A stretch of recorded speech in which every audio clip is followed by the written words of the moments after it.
Енді өт жолдары ауруларын бөліп қарастырайық. Ең бірінші ол өт жолдарының дискинезиясы. Дискинезия дегеніміз өт қабының жиырылуының бұзылысы. Бізде өт қабы бұлшықетті мүше болып табылады, яғни біз тамақ жегенде өт қабы жиырылып, өтті айдайды. Одан кейін босаңсиды. Ал осы дискинезия кезде осы жиырылып босаңсып отыруы бұзылады. Яғни ол өз алдында гиперкинезия, гипокинезия деп бөлінеді. Яғни жиырылуы қатты болады, қатты жиырылады, немесе әлсіз жиырылады. Екінші топ аурулар холециститтер. Холецистит, яғни ит деген жалғау қабынуды білдіреді. Яғни өт қабының қабынуы. Оның өзі жедел қабыну, созылмалы қабыну болып бөлінеді. Сонымен қатар калькулеза, яғни тасты, және калькулеза емес, тассыз болып бөлінеді.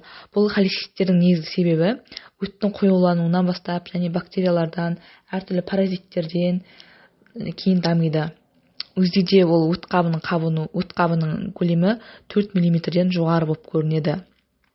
Үшінші топ аурулар ол өт тас ауруы, кәдімгідей өтте тастардың болуы.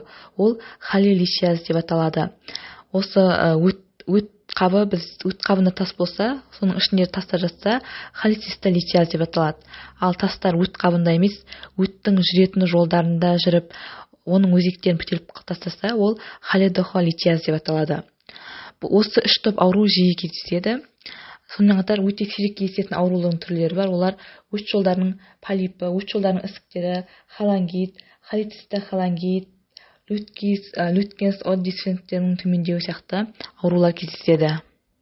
Енді аурулар туралы келесі алдағы видеоларда жеке-жеке айтатын боламыз.